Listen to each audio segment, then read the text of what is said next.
Tercera parte nos toca representar a nuestro compañero Pedro Salmerón Faínez, historiador, ya sabemos, escritor, todo, y también participa ampliamente en una de las cosas más que a mí más me llega, que es el programa que tienen para leer en libertad, y todo lo que hacen y los escuchamos, y todo ese trabajo de regresar nuestra memoria al pueblo de México. Bueno, aquí con nosotros Pedro Salmerón en la parte de Morena en el contexto político actual. Gracias. Bueno, dos cosas. Hay una cosa que a veces, incluso dentro de Morena, no terminamos de entender, que es la alianza nacional a que convoca Morena. Y digo Morena porque también mucha gente cree erróneamente que convoca una persona, ya saben quién. Pero no, es una convocatoria que hace Morena como partido político nacional y que se votó el 20 de noviembre de 2016 en el Congreso Nacional del partido. En ese Congreso, por amplia mayoría, los 3,000 congresistas electos, cada uno de ellos en los 300 distritos electorales del país, por la militancia de base de Morena, en ese Congreso, en el Congreso del 20 de noviembre de 2016, se votó, se aprobó convocar a una amplia alianza nacional que se llamó Acuerdo Político por la Prosperidad del Pueblo y el Renacimiento de México. Y a partir de ahí, además se realizaron 34 asambleas, 2 de carácter nacional, la primera y la última, y 32 de carácter estatal en cada una de las entidades federativas. Aquí en Baja California Sur se realizó en La Paz el 4 de junio de 2017. ¿Sí? ¿Qué significa esta amplia alianza nacional, este acuerdo nacional? ¿Sí? Significa o se convoca desde Morena como una respuesta a una doble situación de emergencia nacional. Y cuando decimos emergencia nacional, no estamos utilizando palabras vanas, estamos explicando en qué consiste esta emergencia. Una doble emergencia, primero internacional. Los primeros llamados a la unidad nacional y a este pacto se hacen cuando Andrés Manuel López Obrador, en su carácter de presidente nacional del partido, en Matamoros, Tamaulipas, da respuesta en marzo de 2016 a las agresiones sistemáticas que estaba lanzando en contra de los mexicanos migrantes por emergencia económica en Estados Unidos, estaba lanzando el entonces candidato presidencial Donald Trump. Cuando Trump llega a la presidencia de los Estados Unidos, estas agresiones a nuestros connacionales y también a la soberanía nacional, como por ejemplo la famosa exigencia a construir el muro, como la famosa como la ruptura de los acuerdos comerciales, etcétera, se demuestran como esto, como una amenaza no solo a nuestros connacionales, sino también a la soberanía de México. Y hay que dar respuesta a eso. Y el gobierno federal, por supuesto, es orgánicamente incapaz de hacerlo. Entonces hay una emergencia nacional causada por el desafío externo de la superpotencia militar que se sigue sintiendo en la potencia unipolar del mundo actual. Ya no lo es, pero se sigue sintiendo así y está a nuestro lado. Y la otra parte de la emergencia, la otra cara de la emergencia es la interna. La emergencia económica, un país que no crece, que no está, una economía estancada, un país polarizado en 11 millones de mexicanos en pobreza alimentaria, pobreza extrema, 60 millones en la pobreza, ¿sí? 30 millones de migrantes por cuestiones económicas, expulsados del país por falta de oportunidades, y al mismo tiempo las que causan la corrupción y la impunidad, madres de la violencia que estamos viviendo en vastas regiones del país, en las que el Estado no funciona. Frente a esta doble emergencia, convocamos a una alianza a todos aquellos, ¿sí?, mexicanos, incluso explícitamente militantes y dirigentes de otros partidos políticos, que independientemente de lo que hayan pensado antes, o dónde hayan pensado, dónde hayan estado ayer, o antier, o antiantier, o en 2015, ¿sí?, se estén dando cuenta, estén cayendo en cuenta por fin en dos verdades: la verdad de esta doble emergencia y la verdad de que hay una posibilidad de darle salida a esta emergencia a través de esta amplia alianza nacional que postula, ¿sí?, a una serie de candidatos que pueden cambiar los poderes públicos federales y en varios lugares locales con un distinto proyecto, un proyecto de salida, de solución de esta emergencia. Entonces, todos aquellos que se den cuenta de eso, de esas dos verdades, bienvenidos. Y esta decisión, tomada por el Congreso Nacional, como decía hace rato, fue ratificada por 34 asambleas masivas, 2 de carácter nacional, 32 de carácter local, ¿sí? Ahí la militancia de Morena y cientos de miles de ciudadanos, no militantes de Morena, pero simpatizantes con nuestro movimiento, ratificaron, ¿sí?, con su presencia, con su voto, con su firma, este acuerdo nacional. Y este acuerdo nacional está funcionando. Hace un año, la intención de voto por nuestro partido era de 32, 33, 34%. ¿Sí? Ahorita estamos superando el 50%. Hace un año habíamos llegado al tope de nuestro propio partido. ¿Sí? Ahora, otro 20% de mexicanos, añadirse a los 34, 35% que respaldaban el proyecto de Morena, están sumándose a este acuerdo nacional porque lo están entendiendo. De tal modo que está funcionando, y está funcionando este acuerdo nacional por la izquierda y por la derecha.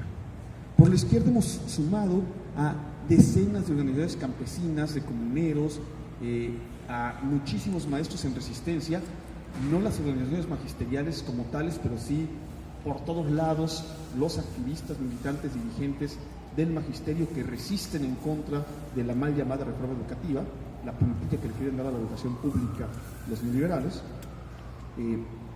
organizaciones indígenas, organizaciones de mujeres, organizaciones de defensa de los derechos de las minorías, ¿sí?, se están sumando, pero por decenas. Eso casi los medios no lo muestran. También se han roto algunos de los partidos políticos tradicionales, ¿sí? El PRD es un cascarón. Todos los presidentes del PRD de 1988 a 2008, ¿sí?, es decir, hasta que el PRD abandonó o empezó a abandonar abiertamente sus posiciones, todos están fuera del PRD en este momento, ¿sí?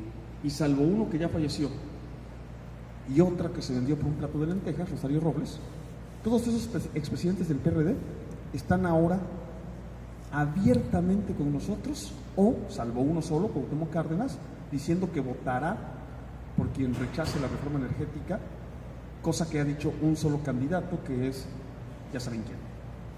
Entonces, todos. El PRD se desfondó.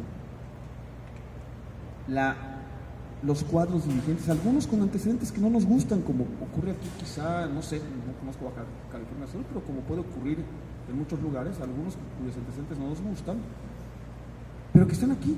El PRD se destruyó, se desfondó, tiene una intención de voto del 3 o 4% en casi todo el país, pero la mayor parte de sus activistas, cuadros y dirigentes se sumaron a Morena. Pero eso también pasó con otros partidos, quizá no de manera explícita. Por ejemplo, en Guanajuato, el estado donde yo he trabajado, hay una intención de voto diferenciado muy claro de gente de que va a votar por Andrés Manuel, pero no por los candidatos locales de Morena. Y a la hora que se hace la diferenciación, te das cuenta que son gente del Sindicato Petrolero y de la CNC que se están sumando. Como en Coatzacoalcos, en Poza Rica, en Minatitlán, trabajadores de Pemex con su camiseta, con su playera de Pemex, iban encapuchados, expresando abiertamente su respaldo a la opción, cosa que no pueden hacer en público porque están amenazados, igual que ocurre con mucha otra gente. Entonces, pero también se ha hecho con el PAN. El PAN se rompió, y algunos de los dirigentes más honestos del PAN, y que lo han expresado de manera muy precisa, están ahora de este lado. Dos expresidentes del PAN están de este lado. Y de esos dos expresidentes del PAN, uno escribió un texto fundamental para explicar por qué está de este lado. Y una de las senadoras más visibles y capaces del PAN también ha expresado las razones por las cuales está ahora de este lado. Entonces está rompiendo esos partidos. ¿Por qué? Porque mucha gente que honestamente militó en esos partidos o que no veía otra cosa que esos partidos, ahora ve otra cosa. Y ese es el sentido de la alianza. Cuando nos peleamos entre nosotros mismos y cuando nosotros mismos en Morena no entendemos el sentido de esa alianza y decimos, ¿por qué se sumó a fulano, a sultano, a mengano? No estamos entendiendo cuál es el significado de la alianza. Es la posibilidad de cambio y de sumar a todo aquel que lo entienda al cambio. Y entonces, cuando no lo entendemos, hablamos del pasado de estas personas o de algunas partes del pasado, porque nadie es monolítico, nadie es de una sola manera, ¿no? Hasta los primeros personajes de la historia robaban flores para regalarle a su mamá cuando eran niños, decía Joan Manuel Serrat en una gran canción, ¿no? Y hasta San Francisco de Asís tenía esos momentos de berrinche, incomprensión, furia. San Francisco de Asís es el personaje histórico, no el imaginario, ¿no? Porque es un personaje histórico. Entonces, no hay personajes de una sola pieza, ni buenos ni malos. Entonces, cuando escogemos el pasado de alguien, a veces escogemos las partes que nos conviene elegir. Pero, como historiador, pues quiero contarles algunos ejemplos de este tipo de alianzas, ¿sí? Porque luego dicen, no, es que son infiltrados, van a traicionar. No, hay parábolas del traidor y del infiltrado. El infiltrado y el traidor no se conocen hasta que traicionan. Y el verdadero traidor es el que está más cerca, ¿sí? ¿Quién traicionó? El traidor por excelencia es Marco Bruto, el hombre más cercano a Julio César. La tragedia del traidor, de la traición, en la literatura universal es Julio César de William Shakespeare, que termina con la célebre frase de César cuando llegan sus asesinos: tú también, hijo mío, eres el traidor y el infiltrado, ¿sí? Aquel del que no sabemos sino hasta que traiciona. Del traidor no lo sabemos hasta que traiciona. Y cuando un movimiento se la pasa diciendo ese va a traicionar, aquel va a traicionar, generalmente se equivoca y además hace el jaraquín como un movimiento, porque entonces empieza a cerrar puertas y empieza a quedarse únicamente con los puros, y es incapaz de abrirse a otras expresiones. Entonces, como historiador he visto la imposibilidad de que la izquierda llegue al poder por sí sola, sin alianzas. Todas las veces que la izquierda en la historia moderna ha llegado al poder por la vía pacífica, por la vía democrática, por la vía armada incluso, lo ha hecho cuando ha sido capaz de construir este tipo de alianzas. ¿Y cómo funcionan estas alianzas? Les voy a contar un solo ejemplo, el ejemplo de Lázaro Cárdenas.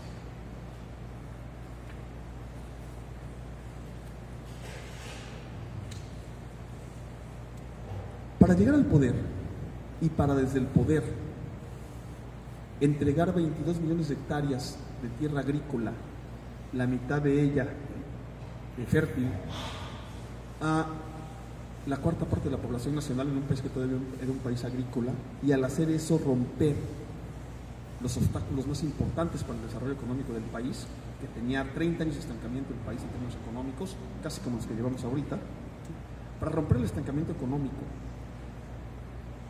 para romper los principales obstáculos al desarrollo y además para sacar a la mayor parte de la población de la pobreza, ¿sí? Y aumentar drásticamente los niveles de vida de la población, para recuperar la soberanía energética y la soberanía económica nacional, es decir, para hacer desde el poder lo que hizo desde el poder, Lázaro Cárdenas tuvo que tejer una serie fundamental de alianzas. Primero, por la izquierda.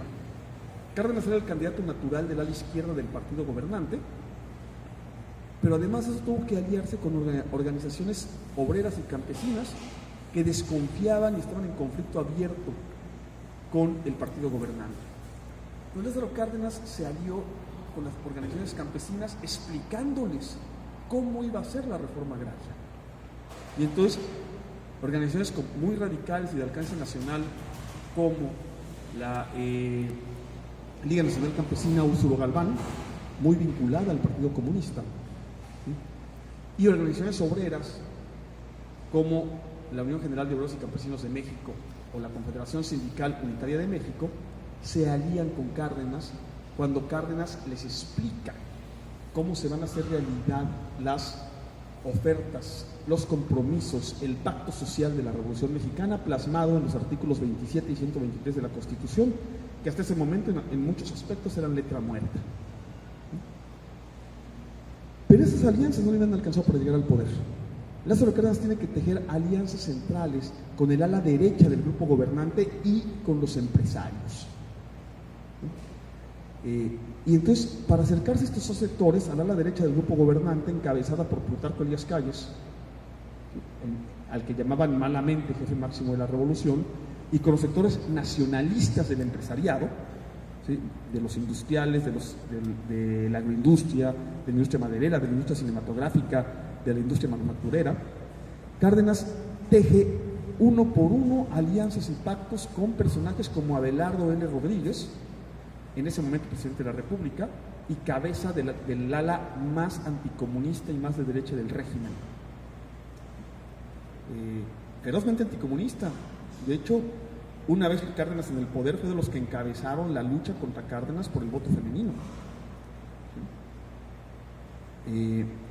Con Aarón Sáenz, revolucionario nuevoleonés, obregonista, cabeza de los llamados capitalistas revolucionarios, es decir, de los industriales provenientes de la clase política que estaban impulsando el desarrollo capitalista de México. Con los hijos del general Calles, Rodolfo y Plutarco Elías Calles Jr., también empresarios. Con Emilio Portes Gil, cacique de Tamaulipas, expresidente de la República y jefe del ala centrista del partido. Si Cárdenas era el jefe del ala izquierda y Calles el del ala derecha, Emilio Portes Gil era como el ala centrista. ¿Sí? Y con caciques como Tomás Garrido Canaval de Tabasco, como Saturnino Cedillo de San Luis Potosí, y con todos ellos va tejiendo alianzas, y al final,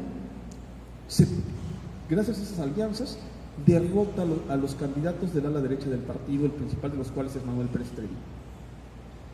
¿Qué implica esta alianza? Porque aquí va cómo se hacen las alianzas, ¿sí? Y tengo que hacer un paréntesis. Cuando el Partido Encuentro Social se alía con Morena, el Partido Encuentro Social suscribe, ¿sí?, el proyecto de nación de Morena y el plan de gobierno de Morena. Cuando el Partido de la Revolución Democrática se alía con el PAN, se subordina al PAN y lanza como candidato a un panista del ala derecha y antidemocrática del panismo, que es Ricardo Anaya. ¿Sí? Lo mismo pasa con estos empresarios de la derecha de 1933. Ellos suscriben un proyecto de nación que estaba publicado, que se llama Plan Sexenal, y lo aprueban. Y el primer punto del Plan Sexenal es la conducción, o más que la conducción, el papel del Estado en la economía, ¿sí?, como impulsor del desarrollo, como propulsor del desarrollo, y la reforma agraria. Están aceptando los principios de Lázaro Cárdenas y el proyecto de Lázaro Cárdenas. ¿Por qué? ¿Por qué lo hacen estos industriales y estos empresarios? ¿Por qué está a la derecha del régimen se suma a Lázaro Cárdenas? Porque entienden que el proyecto de Lázaro Cárdenas va a destrabar la economía, va a estimular el desarrollo capitalista y la industrialización. Aunque haya cosas que no les gustan del proyecto, se dan cuenta que la aplicación del proyecto va a impulsar la economía nacional, y al impulsar la economía nacional va a acabar con la inseguridad y la agitación social. Por eso lo apoyan. ¿Sí? Y si ustedes se dan cuenta, cuando escuchan las declaraciones de estos grupos de ex de derecha, o si ustedes quieren de derecha que se están acercando, las declaraciones van en el mismo sentido. Al leer el proyecto económico de Morena y el proyecto social de Morena, se dan cuenta que se va a destrabar el estancamiento económico, que México va a volver a crecer y va a crecer dentro de un modelo capitalista, así está en nuestro programa, y que se va a acabar con la inseguridad y la violencia que a ellos los afecta tanto como al resto de la población. Bueno, ¿cuántos empresarios o sus familiares directos no son secuestrados o secuestrables o viven con el temor permanente a ser secuestrados. ¿Cuántos empresarios no están hartos de tener que entrarle a la corrupción o de tener que pagarle derecho de piso a los malos? Entonces puedo decir que casi todos, salvo aquellos que forman parte de ese problema. Y así lo dicen y así lo manifiestan expresamente. Insisto, pueden ustedes leer las declaraciones de Germán Martínez en el último número de la revista Nexos. No lo compren, bájenlo de internet. ¿Sí? En el anterior número de la revista Nexos se descarga gratis. Lean cómo Germán Martínez expresa estas posiciones de gente que viene explícita, abiertamente de la derecha, y por qué está apoyando a López Obrador. Están apoyando nuestro programa. ¿Por qué? Porque este programa le conviene también a los empresarios, también a la gente que ayer era de derecha, también a la gente que hoy sigue siendo de derecha. ¿Sí? ¿Por qué? Porque nuestro programa y la Alianza Nacional va en torno a dos temas centrales. ¿Sí? El combate a la corrupción y la impunidad, y eso destraba la economía y combate la inseguridad. ¿Sí? Al combatir la pobreza y al combatir la impunidad, combate de manera efectiva, cierta, verdadera la inseguridad, lo que nunca han podido hacer los gobiernos del PAN y del PRI. Y primer punto de la Alianza Nacional, el combate a la corrupción y la impunidad. Segundo punto, la construcción del Estado de Derechos, un Estado que garantice los derechos individuales, los derechos políticos, los derechos sociales y los derechos culturales. Es decir, que se recupere la seguridad y la vida y que se garanticen esos derechos que ahora el Estado ha ido abandonando. El derecho a la educación pública, gratuita, obligatoria, universal, consagrada en la Constitución del 17, no es ninguna novedad en México. El derecho al trabajo, y con el derecho al trabajo digno, bien remunerado, con seguridad social, con jubilación, con vacaciones, etc. El derecho a la salud, ¿sí? Todos derechos que el Estado ha ido abandonando. Entonces, eso nos conviene a casi todos los mexicanos. Por eso esa gente de la derecha se está viniendo para acá ahora. Una vez que logremos esas dos cosas, entonces será ocasión de volver a discutir entre nosotros qué es lo que sigue. Pero por lo pronto eso nos conviene a casi todos. ¿Por qué digo a casi todos? Porque hay un pequeño grupo correctamente llamado por López Obrador la mafia del poder, ¿sí?, al que no le conviene. Y hay un pequeño grupo de criminales en los altos puestos de los criminales que tampoco les conviene. Pero fuera de esos dos grupos, ¿sí?, a todos los mexicanos nos conviene que cambie este modelo y que reconstruyamos el tejido nacional. Por eso esta Alianza Nacional y por eso los resultados que se están obteniendo. Por eso en estos días ya rebasamos el 50% de intención de voto.